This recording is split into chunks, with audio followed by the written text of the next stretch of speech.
gille du tonya no ngade wasa komi ganda ya mari en sori andan du atonya a to randa kina Allah de فأذلهم الشيطان علي شيطان أيوة أريعه اللي أيوة أريد رقصانني عنها بك أرجنا دي فأخرجهما أريه اللي بوني مما اللي هم كانا اللي غنيا كن نغني اللي نيمان علي فأزلهم درين رسانين دين كن مغنيا من دكن مغنسو an kobiyo an tuturiyo idan yondo an kulkulmawo an agin misalin yan bonda su ku tekke su di allo mo goy gonya na katam la kan ga ga dirin saliwa kan ko ni gi mo ndanga ani mi sin dan dura kare ya sawra ala ikir mo misali ke e ke yite gabe ke ho gabe yite bane tiba ka jigenga wanga na kinye ka antala ngara kanda kenyi te ba ne angen tanda sorno kenya halle kin adamare ma woni ma kadi ga mo nga hadamare me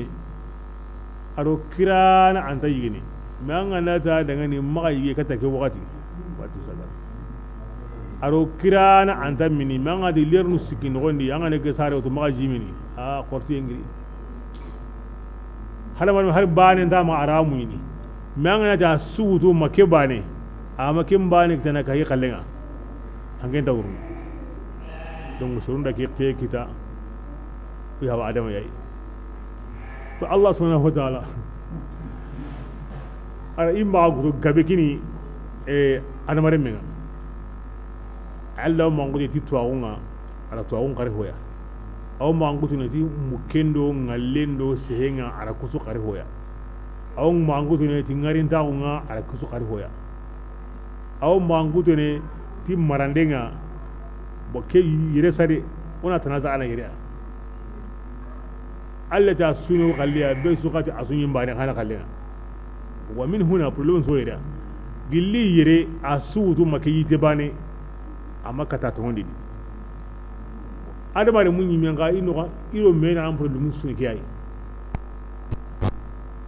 besu ya on hoywa besu maga ken mutinin kalle ken tan sirron min gara kalle ga kahima bon ili adamare mun gari mangu yewon bele ken ki problem yawon himbe ga wa maga anya ki ko ken kalle ga bati kasire me ke kalle gede walla ko na qur'an law kana fihima ukhra la fasilata kida asunyi ba ne kalle yi هذا هو المشكلة بسم الله وقلنا دي التي أوكودين احبدوا كبرنا قدوم بي بعضكم آدم هواء إبليس أيوة سمك هون تخيسن وكين سابويا أيوة ننكتا أو رونو آدم دو iblis naga kembal agawon na kube iblis rantar nono me sama kanyan yi wasila nga ido menaga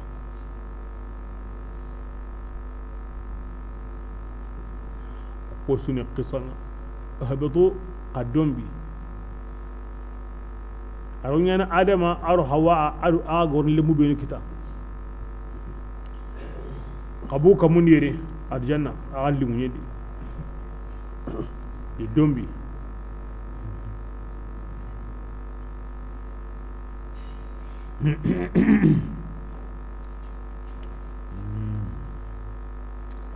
ne qisan di adi allati samaqe angin goni ngangin tanu nan katu sul bakan ayin kallo to kunno dida amma hawa qaso hore ngo bakan ke Adam kita wa tambing angin jogi kita ka musa ga ya garon lemun an hi wali kita iblis an mai sawo bure ngani ngoni kallin da sorno kare ki gite bane bes yo kallin kita di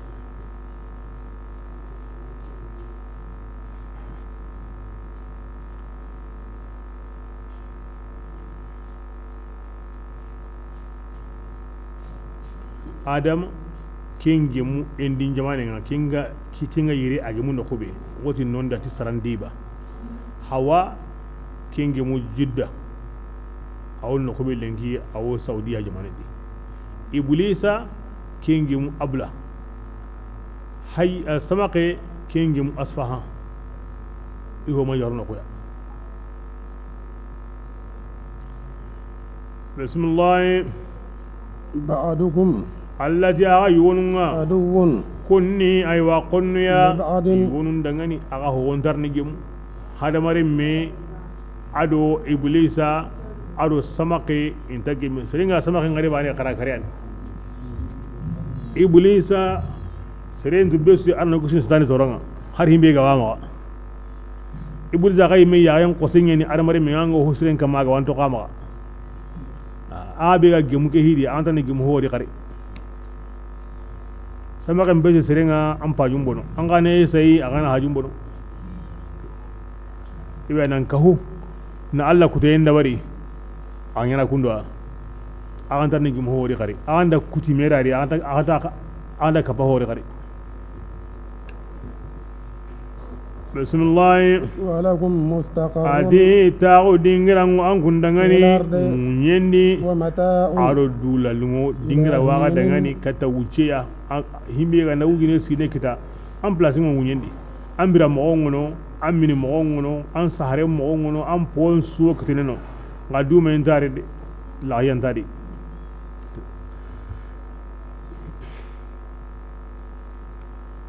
bismillah fatalaqa adam adi kebirenga yake mo wadi adam kenda gemalle maunya min rabbihi gilli kaman fasangon taunga kalimatin kilemanu yugoya Allah suru adama dangani na kilemanu yugo yankanda no gondi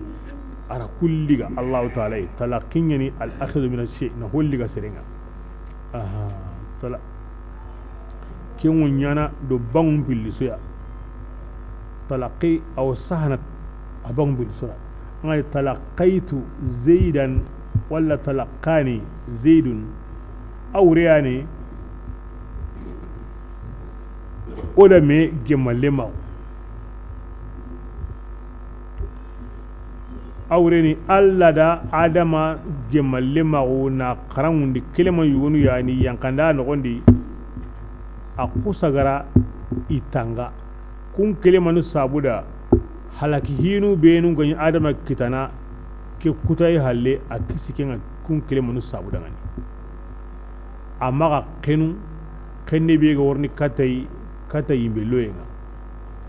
kun kile manu halle anyi kenne yimbe ni amma iblis alayhi lanatullah alla masahare kinikenga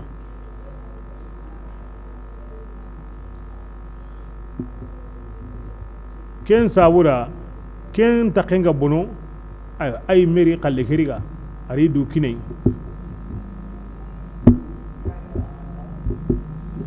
awatu nan di Allah ni Allah yayi aga ladi himbe kenya nyana ga Allah ma ga mullimawo na ho kinai himbe wa kisinde a tuiti yare yayi nan di Allah hin kunnana la yantafi'u bizikri wa la yunawwiru batinahu illa idha kana ash-shaykh arifan ti Allah hin konna nan ta na hakoren kitana na noro koren kitai sunno mendi mashehu ngandanya Allah tuwane andunga daga ana zikiri ke dabari aga nanya kunnunga ni aga wa an hakoren kitana aga wa noron kitana kin dalle talaqi adamu li kalmat min rabbih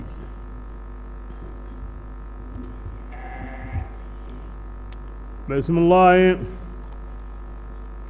فتاب يكون كلمة كان قي ربنا ظلمنا أنفسنا أيام ورنكتكاني أدي الله تعالى رتوب اللغة آدم مغنديني يعني قلق ما توبي الله تعالى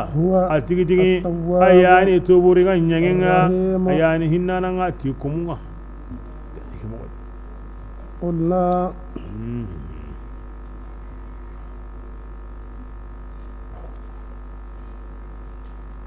angna ke hay adama range golle bo kote nyeni basi ayan warna ko ni fa asa adama rabbahu faqada donc ken to on dabakai adama kote ke aro kote sun tabana de babu nyugono wotina hasanatul abrar sayyiatul muqarrabin ana ken babu ya kama alla batanu posre kin alla tinto yemum po burenga sere be ngana alla batanu nga kum ma himbe sirengani himbe nuga tinto alla yi kum ma ken hobrenye aw ken babu ya kama yo kuni moni ya alla ganda sere be so men noroni an ko famunu an ya kitanai ken balanga na tungu nyime adam barange golle ado ku moonu benu ga gese halle o tini keni lakuton gundonye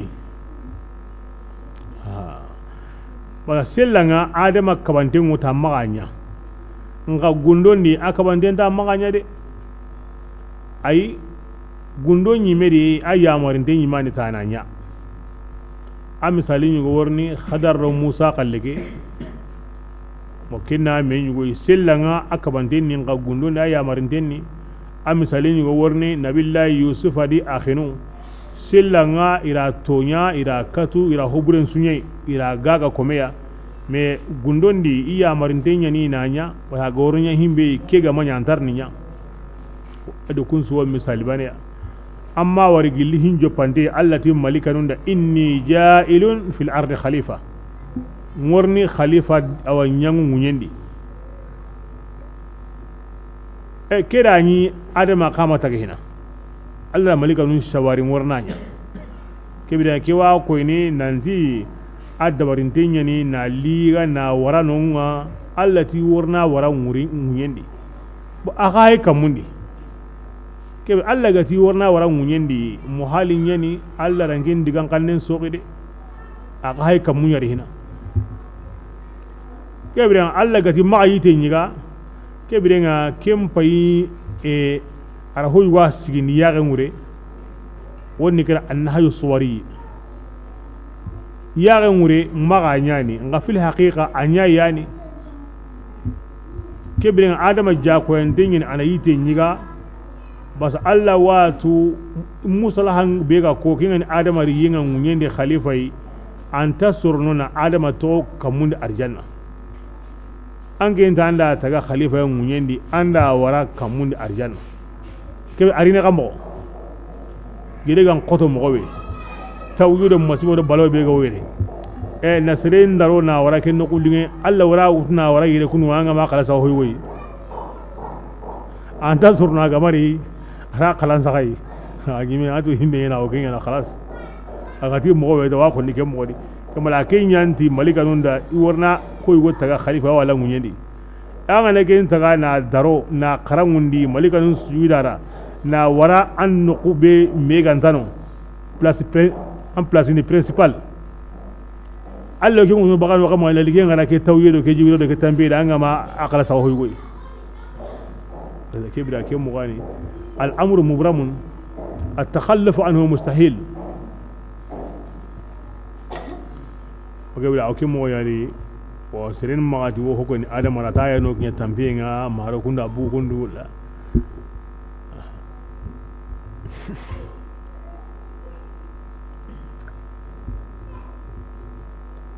Nabi Allah Musa sallallahu alaihi wasallam ati Adamu ati ngamu nana awa ampoindi anjirage ati bismillah ati Allah rangin taga nan daro na iblis qatan sabura nan qarangundi malikan sujudanda nan ngara aljanna di nanti hon suwanda mayite bane angen kama kata ke munyini angen da ku awa herinya na umbuto ku amma tan do tampindi Musa alayhi salam adam dangane adam da Musa ajina ati an almunyim yananga Allah sahalman yananga Allah kitabin yankanga Taurat ati Allah gara ko nan diwinge tagana arin taga yin naga sino man me adi kamisi ne awani kama tambile sini ati kendo awan loyi arjanna naga ala khana hakingo ati ngaro arjanna awa kendi mba kennaga ala hakingo eyo asuka wande ngondi ko na sine ay ati ho yugo koni gillinge ga mabu arjanna aka mun sine nge ga bu kebira hakoni mbundi ati mba wati ya himba ata imana allundi arama ya mbunda ga mahoyo ama kala sa hoyi don gwara kala sa ngata awa tige birenga ati awa ati yin ati mari ngaragi nge munyen tare on koni gilinga matagi alla do malikanu ise kenya kama dibanya kenya kama ngangi adiyan loye makon hindi me kon woni killaita an wara no ko jago an dangi kilunga digana gembalan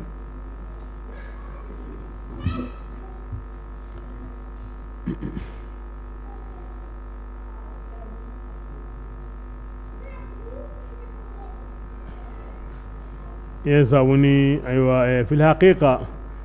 أيوة أما كتينيا الشريعة دي على كتينيا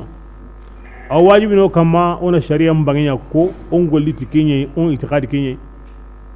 حقيقة إنه الشريعة دونك الشريعة قلي كيني أو قهوري وصورنا كيني وري يا ساوني ابن عربي واكوني إدغامني لو كنت مكان آدم لأكلت الشجرة بتمامها لما ترتب على أكله من الخير العظيم وإن لم يكن من ذلك إلا وجود سيدنا وحبيبنا محمد صلى الله عليه وسلم لكفى وحربي واكون ندغامون تي إكين داي آدم ايدي إني يتكي دارندي قوتيني نيمي إني يتكي مسوكا منديني غانا إما يقنبني لمباني كتوية يادي من زابورا iteke yige agara khairi berondi agara naha berondi honne yige nyai agara kenya iga nya su yiga na kendi an hani gabono haraga nda kembe alla faremba ne riyenga ani wasene alla ti to yugo wiya adil anda bangene makya gandanya adul nyane tlemunde adama yadire mu adama worni yere awo sare ne are mu gabono alla ne tlemundenga atuniya kitenga unyana ana tlemunta ongoi a kite ganda no sugo arjanna kute ndanya na hobran ndanya no atlemunta on tuina gamo donc hulan tlemundeni anani kitanu nyaw menyi nay ana kay tunko ana ka jara ngoni akinga ndano ga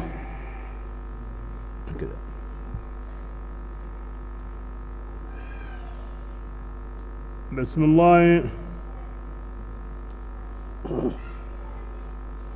قلنا كبرين سعدي أيوة أوتي دعاني اهبطوا أنكون نندمي منها بكا أيوة بكا أرجنا جميعا أسوس أراكوت هنا الساعة دي غير كوسا ديكامي بهاي نكوني أركينا ديكامبانينا وتقدم بي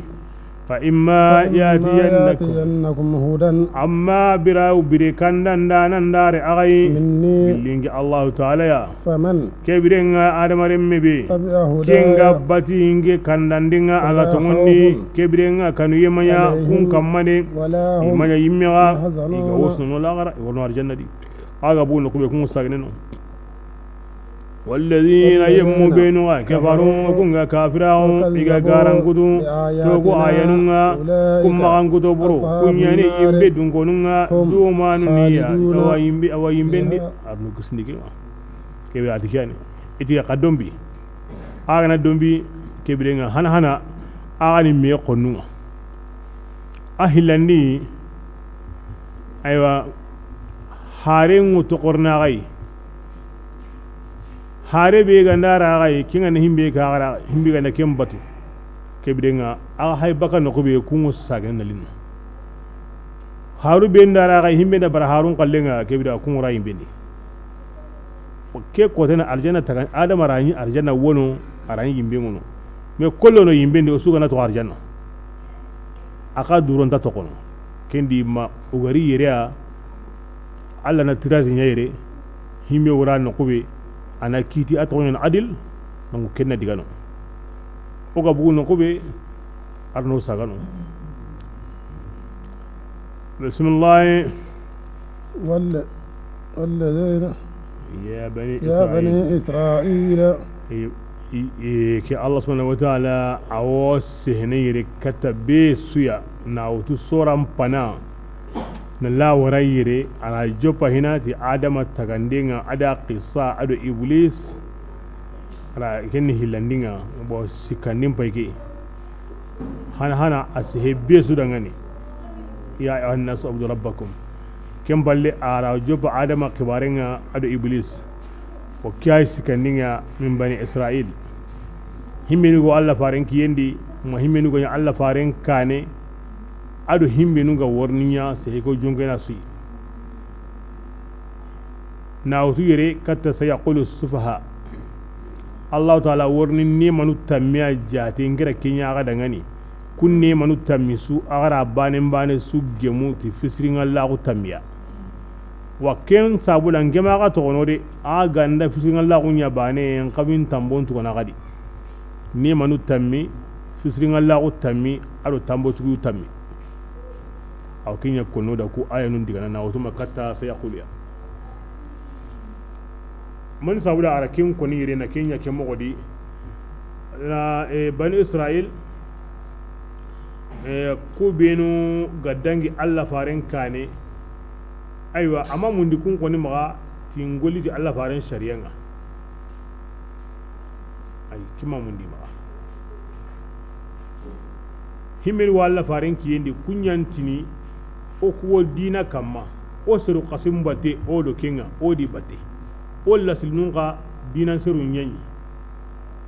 kenya saboni o ga wodi batte Allah ya bangandi ni kenya sabuda nandi agara himbe ko ngana neman kiniya Allah silnuko wa ken nema o nema imahu hukufa ira su gemu ti fisrin Allah wa ken dangi halle gana aywa igara gemu ga ti fisrin Allah ngi kare yangan kate nyankandi kama kebire ngara kenya ku sabura hallanko ina wajiti kana wa ikana ngonga nandi Allah ni neman dananga an ga madunge tai arawanya ngankata awa kenga na buno ga ni kare tike ni duran to gongo ni kenya ni ke sora be hay bakara sora ke yani sora hana be ga yanka madina gonga iho gabeni yahudiyan yayi Allah farin gora ko tabe basa kitabe yugobi maga ay wasasin ni yayi ken wure ni na wure ni maga hankan yidi i jaman gabeni kenya ni sase mo serenga anga nan tangara hinka manga otunde to anan yani na wure gumen yani jama gumen yani iyayi kunu madina inna salama go bane nan kaje salama gonda ke birenga idi batanun suworono kinya sabuni Allah da digamin jonko yiya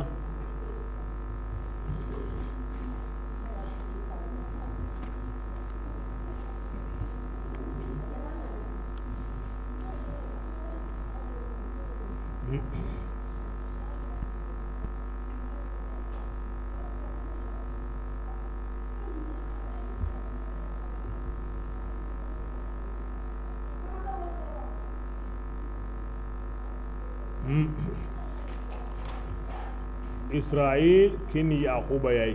بنو إسرائيل أقوم عن أولاد يعقوب رمو يعقوب لينغو تامي أدو باني أهو غني بيسوي دو دمبني كتا أرين يغو يغو أكبو أرين مهولاني يادي لذلك بنو إسرائيل يعقوب يا تغن إسرائيل وريني عبد الله الله كمي وبي القوي بالله سربي سمبينغا كتي الله دي كيان وريني أو إسرائيل والما أرغنتم وغا من isra'i awa wuruntirinde لأنه basa yaqub alayhi salatu wassalam aw tere wurondi nam bugu itawranga katan no kube igaro hesna Allah batenga mo be abunu nan lero gubunu nan tampi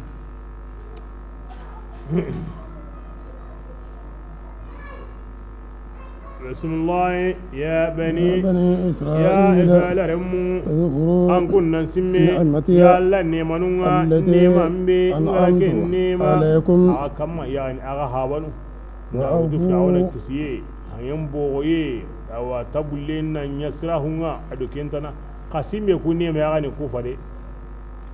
بسم الله وأوفوا أغان تمني بأهدي إن جاء الله لهدنوا توفي إلا يلو هنان منيا ما هو لامين غنداري هم بي جوندي أنان قلين غرا أنان تغوندي تاي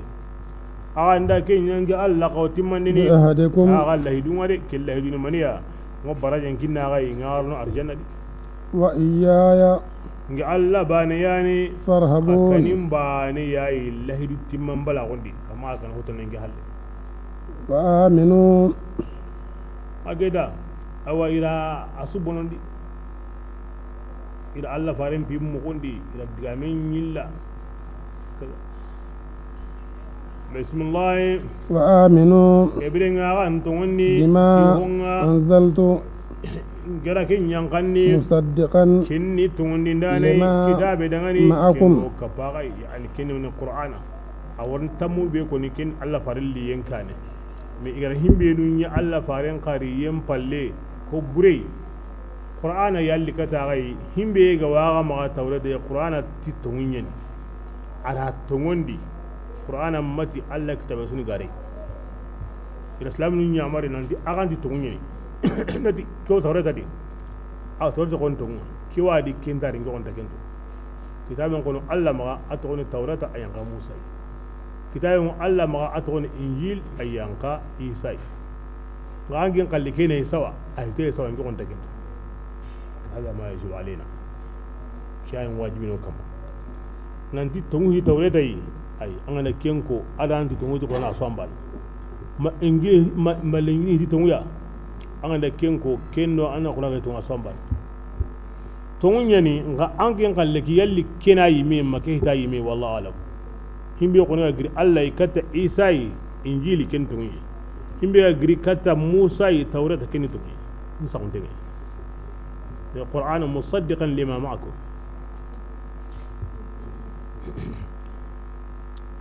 بسم الله ولا تكونوا جاسد أنكم يهوديا مغنيا أول كافر هني به في أو قرآن يدي بس الله فارندو هني بيجا من قرآن دي كنا أنكم مجنا يهوديا نكوي أنكم عند براي يهوديا سوق عند براي مدنا غير كنجل نوعا غيره كبريا خما كينيا إيقا إذا الله فارم ما أكتم مغندي إذا الله دكان كنين يلا إناي سبون كو كجري الله aywa ina jama bugundi ina honum magangasa dunam pammi jibrilu qonnagu yaga munun danum batiye ni wara golli buru nga islaminun kanne magaro Allah faran kanne maga ay okun Allah re munye okun Allah kananunye Allah yimekki tesi dengo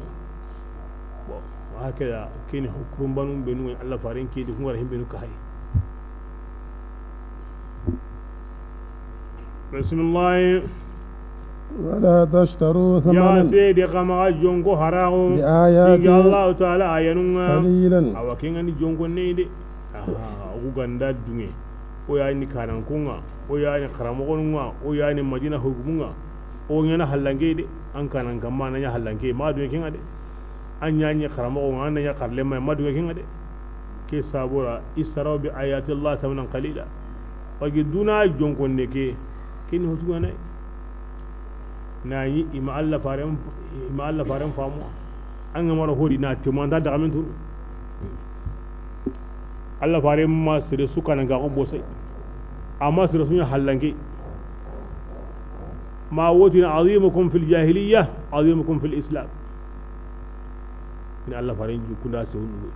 ata ga sire ko islam on kane aga ndaka hunali tubi kana hatta kana asir qore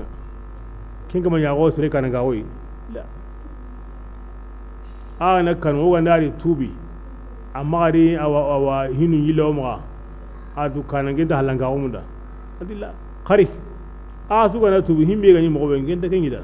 kanange ni kanange batin aba wanda woni kahiri gonda islami kanange ga gine kanange kahiri go kanange alli ataqi mo ni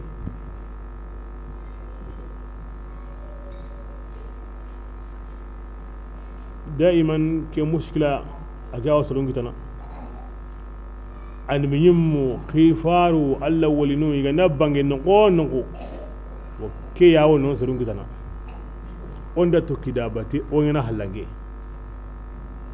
nani iya ren dan kan ga okai indamba kam mo ni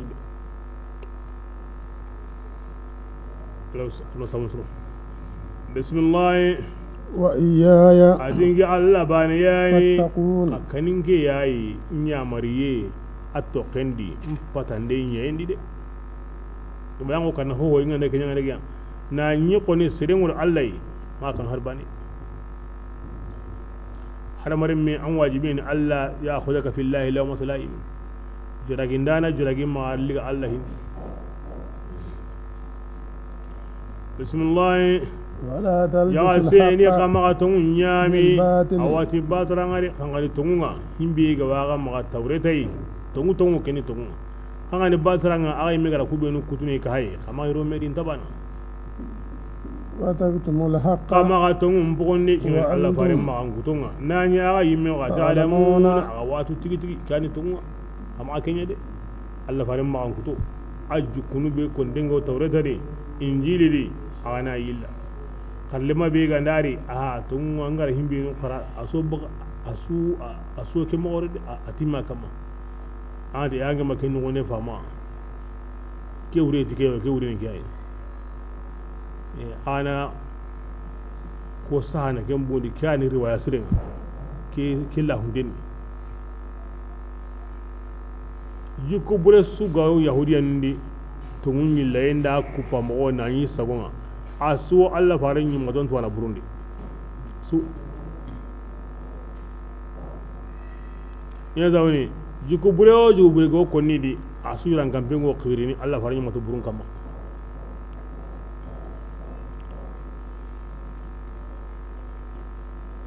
an wuce wannan ngalli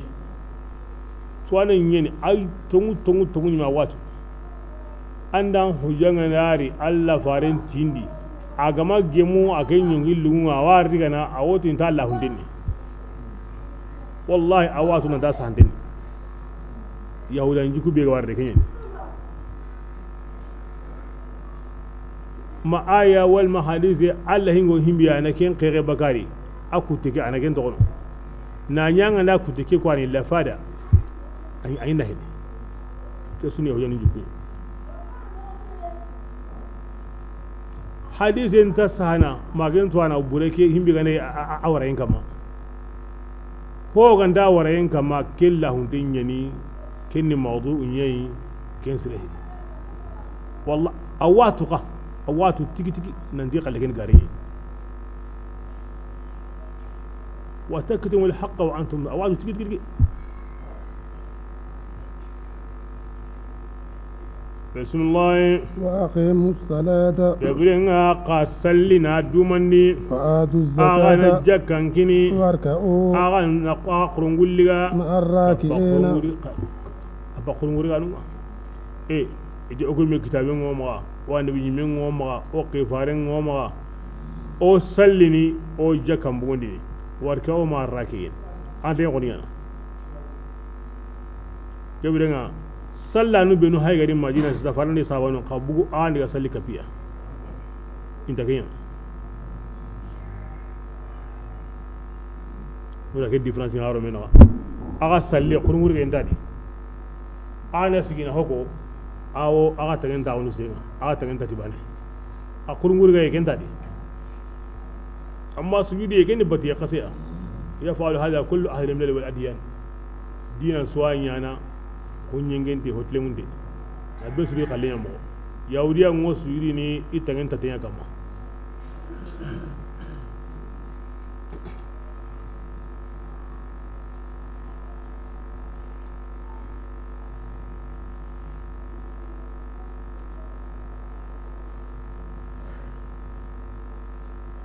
wa ka salli be rukun ga wadi wa ka buga ana jamandi jaman salli a kin kana ko warka o ma arraki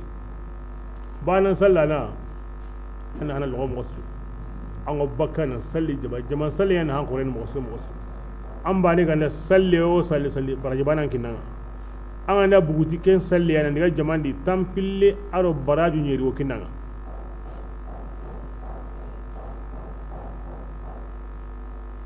بسم الله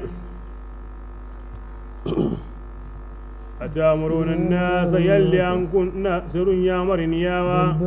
تخسرنا قطعون دي مهولمين يا قصلي قجكا قهيجي كن يسرني وتنسون أنفسكم أغواد تقنون أغاي من دا يا مريك يقول لي أنا أقول لك يا أعودني قركينيا كسرني غانغوني من دانيا وأنتم أنكم تتلون الكتاب أو كتاب قرنا أو كندي نندي سرق كنه أرو أن ينفق من يباني ها تلا غير كنتلون أفلا كيف تأكلون أنت حقرنا كندي أنا كنت قنو قصيجا كنه هندا أقول لنا يباني أي نسوي ينكا كوني يهودي ينكرمون يهودي ينتوان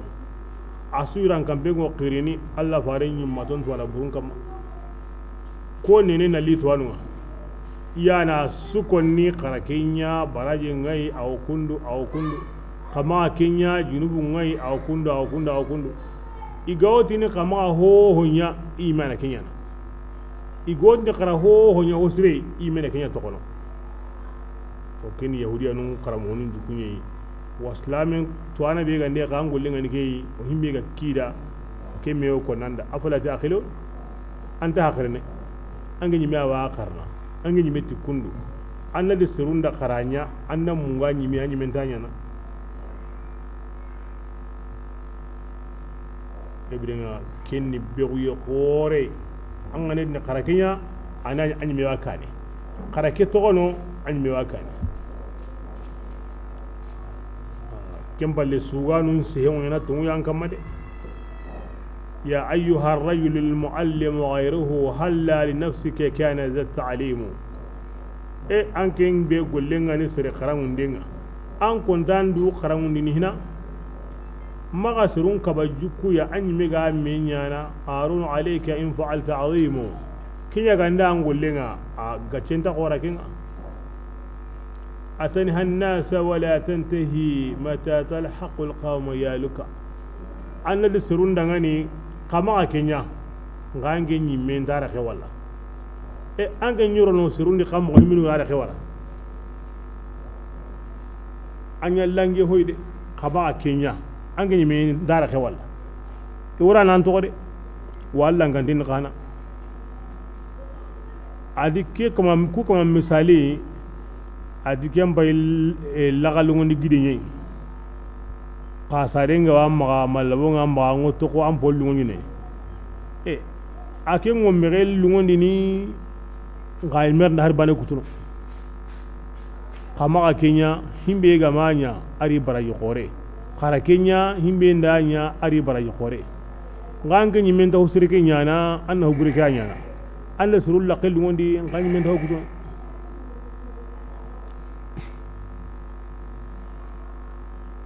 بسم الله واستعينوا يبرنا كنا غدو ديما بالصبر الصبر ينسد يعني كم ولي خل ديما يمندو هو كندان كتا أسهر هنا صبر والصلاة أنا غدو ديما الصبر أو تصلي قيد صلي أو ديما تكي صبري أنا صلي هو غنا صلي كتا de mandi mo hana di an me gwandu di mati hana be sabari hikedi an ana sabara di sabari em puyi la duronta sabari em bor la duronta sere won nimsini hon sudi ma sabari em bane sere won nimsini manni ngara ke khara an won nimsini manni ngara ke homu manni ngara ke tuwa kita manni ngara ke kasigini nyari ke mani ndake yari mani ndiga doru mani siren won nimisini ho siren su ngara ya me sabari abadan nandi ke ko tange sabari hari ngame sabari ne kenta yana abada wa bil aks an nimisina manni ngama sabari alla halana be ko hadamare minda tan nandu de matai an pinu ya sabari bis ba ta salli alu salli wani ka da salli ngari kari ngana sabari duna da magana hankita ngo sabari ni hi khore amma wari alla gari tonu be jatina kino itanga biru kabbu ne dura khasiyan ko daga ni alla garni mani as-sabur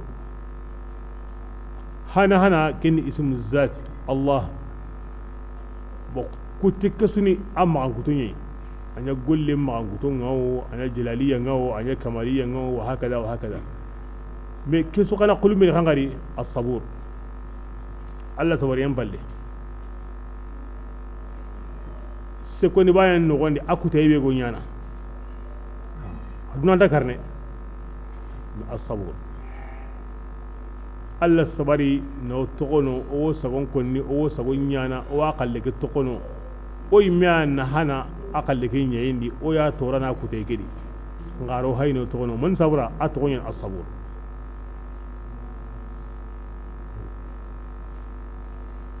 yo sabari Allah ga nanu ko mebeda amma khair su toganda sabari mbala won ga gandara ko mebedi amma bune su toganda na sabar nonu ati was-salat sallin batiyun gadi ayan qora batiyen su ko mandinga kinye sabuda amati was-salawati ti salli arkanu lisan anda khair su ko mame hilluta kiyan sabuni o yumman kenya Allah sallallahu alaihi wasallam idha ahzabahu amrun badra ila salat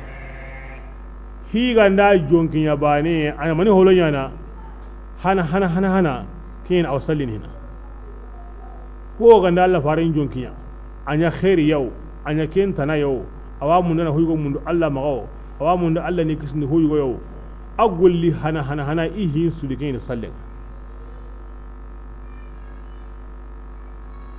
salli hi kore yin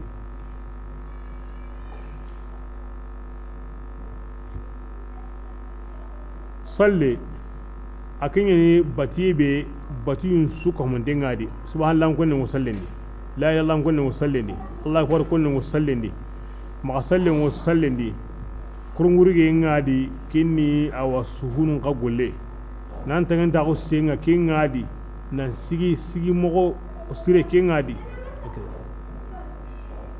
sume ngo sallendi hiju ngo sallendi kon swadi kila kebe alaihi sallama agadi yakka mundi urobe ala malika nungari honu batiyeni siki mbane yayi gilliga tage sinanda ko awatitu ma ko tabe butu ngorni fute go kala isiki bana geni batiyeni kem mogani honu kallenni kurungurge yambaneya honu kallenni sujudi yambaneya honu kallenni haram kabari nyamo kitengu tintengu ama yanka hina honu kallenni zikri nyugo dubane ya Allah barun kunnen bane masmallan kunnen bane mamma sallim bane ma qur'ana qarangem bane a aran atunanti kem mogoni mo khore Allah ma arannata Allah na batiye nyugo kini gaya batiye be ke batiye suga warna no gonde li anna himmatuhu alayhi salam a'la wa ala Allah farin himma aya ngurginda himma qore gumen yo ho qore pimman na nata kuhay ke mo be kelli Allah da Allah na batiye kini nga kisu gorna no gonde adu gen himma qore nyede amma ta amme agani dami on de kini hokore ngabanga hala ngani bane ko nisa ana suyude bane kini ame ana ko kini nga kisu gorno himbe no godi ya sawu Allah faren pimma tanga na duna taga honsu ko mo den pimma ka home inta Allah faren baka himmai lahu himmatun uzama Allah na sallen gine asoken besrega na argano hilli salli Allah da na mo gon surondi malikanin su batiyen baraje a kinan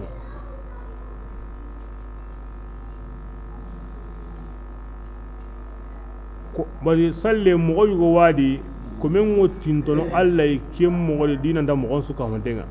kenni maniya sujudi no sujudi no ndi ko min nan tinta Allah yi dinan da waqti su ko man dewa kenni sallan juzu unyugo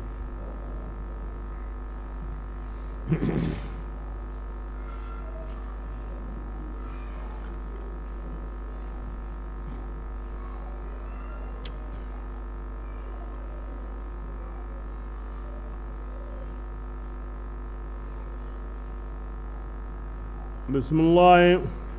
وإنها إبرينا سلكي لكبيرة أقوري قورينيني إلا على الخاشعين أقوت قوتينيني ما كانت كونو كما الله كنانو أن يكون بانا سلين النوانا تعالى بنا النوانا أصلي عندنا نودي أنا عندي مناحقين الله يما عنكتنا وإذا قاموا إلى الصلاة قاموا كسالى يرعون الناس مناحقين سلين دي وانشونتي دوكوينتي إباني غندي انت سلين kini munafiqun sallenga ni wanda dron kebrenga Allah pinni wanda kini khairi la khamu ndi nyanda ak yahudi anu bira kebe aywa oganati digame ke jonko yayi bira kebe dunan kanu yendo yigandara gonga ro idu Allah bani na gonnaga aywa iri yamari tin sabari way sume bedi sume ngokili ti sabari o sabare ni nan katanduda ni nyonki lungon tono o salle ken gaw sonno min qur'ani ni a dundura on baka serendi kebrenga sumen lil arwah salle lil ajsad an ngala kata ku dabarni kebrenga nda qura an usurno nan katano salama on diken anya andai ko on tari ni serenda mangala sallihina bismillah الذين عدي أوصلنا قطو أن تنيو ما غنت على الخاشئين كوني كواني الله غنى هونكو أن تنتقنوا دي هم بيغني أوا قراني كوني خاشئون الذين كوني يمنياي إيغا دانقناغو ننديكونا ملاقو ربهم كمان جمال ماغو يمنيا إيغا دانقناغو ننديكونا إيغو ساغني كتا الله تعالى خلاص digan depe digal logonde serebe no sagai aquri da nan dinga na karamu Allah yinin kane kinyin al khashi'un ba sikanda da serega nda Allah tu na giduntu na yangan qatayentu agara himbe saw kutana da Allah gara na kentu na Allah tu na ya hayentu na honnan siraguntu agara himbe saw batana da Allah gara na kentu sikanda di agara himbe saw an qanini kendi agara awa husirnya ngananda agara himbe saw kutana ndangu kanna kinga kebda kinga nanya la budda takun al khashi ura serebe ganda kutu na gufamu kinya to al khashi salle nan no kan su kamandenda bismillah يا بني إسرائيل يا إسرائيل رمو اذكروا أنقل ننسمي نعمتي الله رادي غامكي كوتانا ناورا ما وساغني سيسانا ولنغلا هينو تمي ما وناس ولنغلا سيسا oti sabari yenyani nankata duda ken sabari modan tanwani aso ken no wandi nan sabari masiban nan kita nan sabari na batiyen dumandi nan sabari na kutayen tokono an ana kata kisunyana kebe na tan sabari yen timme igo me kane mogobe ken kana wurni yali nan sabari na batiyen dumandi kenyan qotoa manan sabari na kutayen tokono kenyan qotoa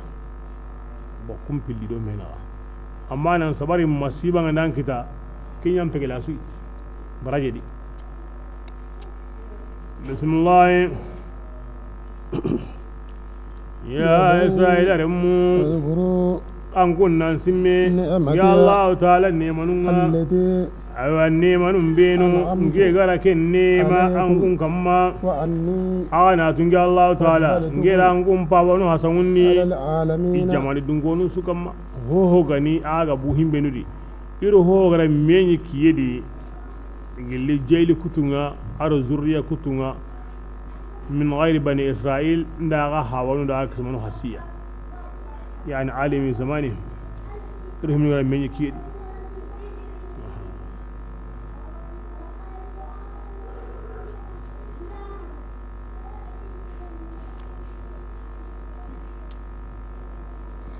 بسم الله واتقوا يوما كبرنا كانوا كوتاي لا تجزي نفس يونكين دا انت يونكين نحن كن كوتاني عن نفس بكا يونكي مغانديني شيئا هو سيالي كلا غلا كوتاي كن كوتاي يونكين تا يونكين نحن كن كوتان هرباني ولا تقبل شفاعة عند أيوة قن يندري كنا كن كوتان يلي يونكي سيا ولا يؤخذ عدل عند أيوة ما صادري كنا منها يلي يونكي سيا كن كوتان ولا هم إيمان يمينا كن ينصرون كوتان ينصرون إيجابي ديمنا كذا أقول دعني نفس عن نفس لا تقبل منها شفاعة ولا تؤخذ منها عدل يعني كاهري انت كاهرين هنا كاهري انت كاهري قنيرون لني اسلام انت كاهرين هنا اسلام انت اسلام او كاهري قنيرون يناورين كي او رهيتي اسلام انت اسلامين هنا يدي لا او رهيتي اسلام انت اسلام الشفاعة ينا دي كيم تاوري كين يساوني الله ورن آية كوري كودا إنتي فما لنا من شافعين جا قنيون دا ننتوكويا أنا لي كين كوني كين ورني أن يغي هونو أي كنو كمان نقنجي أن يغي غانتا كين غانتا جني أوكو فما لنا من شافعين إي من ورن كين كون دا قنيون دا ننتوكويا كين ورني إي يغي هونو كين بغتي كنو كمان قنجون دي نيا يوكما نيا هونو دي غا أوريغي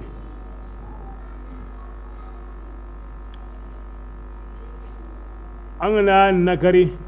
nanti kanyo ninta Allah farna sallallahu alaihi wasallam angana kahiriya no Allah sallallahu alaihi wasallam kanyo ndi ngada akanyo ne wori gene annabi nyimme kifare kanyo ndi ngi dangani wa wori gene wasira suka ni mu'minan kai kanyo ndi wa dangani a wori gene amma ganda sirun nan gaba meyi hono kanjonde sir haqqun yugo hono qalle ka haqqan yugo hono qalle dibi haqqan yugo hono qalle qabla haqqan yugo hono qalle ni waqti yugo ke waqti ke sinero menaga ken kanjonde ngamma me ash-shafi'u al-mushaffi'u al-mutlaq amma kome bani be ga wono Allah ga kanjonde kinai na wuduha wa adama makata aw budun fude asuka mandendi kin Allah fare sallallahu alaihi wasallam Allah hajjin da gina kaga hosu dangane aga kara na to Allah ban nan nga sunu medi wanda himbe kanyone lunde kana mushaffi'u Allah wari gana kana awtin da to ganda Allah fare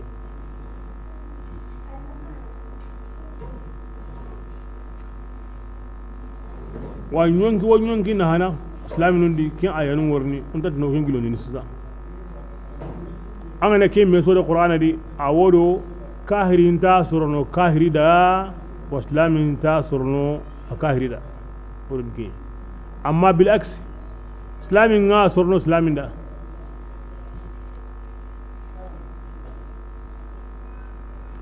bismillah wa iz يا رسول الله إننا برنسما نجيناكم يهودي أنكو السماندي هو النيم نبيني ده وكنا كنا جاتي فسمون تاهم بيهنا ودا أنكم باوانو كسني يلي فراونا دونكونونا إيجاي واغا تمندني يانغان قتين تورانغا يذبحون إيجاي وقرسين دي نيانا غارين يكونا ويستحيون يكون غارين ديني نساءكم غارين يغارون يكون تقون انتكون كالي وبلاء أتي جاربيو في ذلك أيوة أغدان كدي أرو نيما جاربيه أرو نيما ينا أنا سرنا نيما غبوندي سرنا أنا كنتا كوفنا نتكلم إبتلاء تورا مبانا قلي نتكلم بلاء أنا مكانني نيما yang غبو أما كتاروني يقينا نتكلم إبتلاء وتايلو نكنا anyi mana wala jarabi ne kedi kembali yan ko ne bo kota mbane to awa lahiyan zadi kini bala'u iso kedi anyi kota ndi ariyan nema nga bismillah وبلاء ati bala'u qorewo في ذلك agadan kedi من ربكم illa kamanga عظيم. yan qoren ni de وإذ yani andanya bala'u nga aganya bala'u ndi agandanya ibtila'u nga bukini nema qora ya Allah gara kina kai alu fir'aun aram gandi alu akoniya na kahusre wurgin tinye ngati alu fulan ken kamane ay nasre wurgin tinye adu ahli fulan adu ken tabana al sire be sire wore ayya kundare mu ko ahlihu ngati alu ken ko ni sire wore nyada bo fir'auna duna sire wore nyada kewrenga kone fir'auna alunga ade mandanu aywa annaka amuni aro aw asru anga hay misalliya musa tunu awa musa gabu ko tabe fir'auna ri serunga buguri bate ar himinu ga to jindi a wojine wojunu ado kamunyere wojunu siraji kene kurinyi gunye ha himinu ga to debundi na debun tanga na gollu nya bunta kanta kedi wujine wujunu ado kamunyere wujunu sibi awa sibi gani dahambine nga dahambine ay messi no himinu gani awa baniya uniform tanyere wujunu siyanyi kemodi kina ay messi no himinu gam bana baniya ke godanga musa di seru kunni kamutumi wujunu ado tampille wujunu baniya yani hari inta ku ho baka ngana gauke keni barka sawne qoriyan de basa kota be musa do iga worini bakka kan'ana na limisra tanyere sire bane yanyi a yugondo yagare tanyere sire musa do yaquba kana anna ya kamuna gadi sine yani ke kamuna gadi sine ayo anna gamunni ayo kamuna gadi sine no gondi kunya hega gabon na nya kamutumi wujunu aro tambilo wujunu sire nan gauken su hayna iwile munun kalli ikrisun kalli ke birenga ke wucine no gondi ijidi na ke baga donc sinna on kamane da ayani tagandana nga ken balle himbe ganyi jene igati wa bala'u nema kore kina gai nga ganyi masba kore nga hanan gondi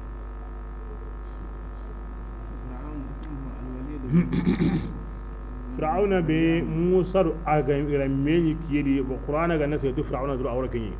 بفرعون سرنا دو سربانة توه قبتين تون كان سوت كون فرعون إجابين دا موسى قال لك سما موسى قال لك دنجي هلقا قبلي من القرآن جالنا سه كم ولو هم بيرو موسى جرمني هذا كي أبدي بل فرعون جابين دنجي كي كاني kiri halika nan dangi aga belli musto fir'aun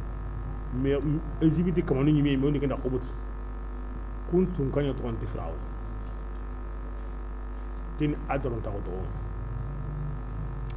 aken to nyimi walid ibn mas'ab bin rayyan fir'aun ne qirito nga sire sudangani anganya ku qabla nyung mangeya basi arige maniya dundare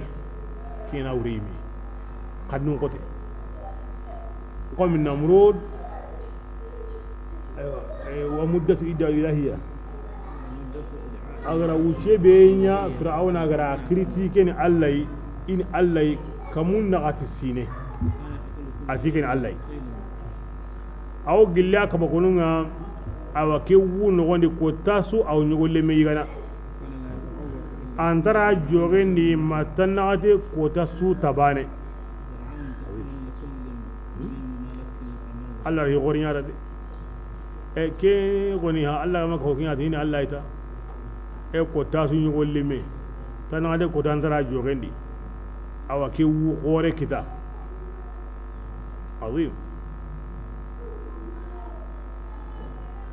fir'aun duare min yi amma kasenya ma ara hosu ni mara honsu kenyan sigi aro musa ga kyautin me musa al almin ni aqi farin ni min khususiyatihi kalimullah aw gilli himbe wala kutuna alla aro alla yisene bila wasata malika ho he kendo sirena tanji kesine wome tanji kesine man zawra duare mi yi alla ga kitai wahim bon ni wakati be a commencé na amma hillo gondama kon suwa maga me ko tasu yani ngana moy na otu baka songo bendi na la tagi ma wala ay mani kenya ay me wakati tunyan kini na yigane mboni na tagawure aga lara mo wani la kunu anat la wakati bi awaki tunyan kini na yigane yoko suka na baka na no kon dabari na futari na tagawure na masalandi an kenke wal ma'awtini diga saw o tasu alla ra tono kenya saw alla ga lagina himbu ni wati ke a kuma sai a wasu ruwan lake a honne baki gullin a honne baki gullin a honne baki gullin ma lagaru ama wa to ai tirne yana a hin yan gabo jamanin su warin gaben ni so tu kai wai me si sara to sun yawo ma auren musa ko tasu yi gurumba ko tasu digan gurumba ko tasu jama ka huma bo hin sun yakami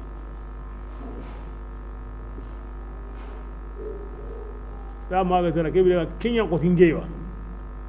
Allah maka hakin kota ati abo a jaman nan ko to sirbane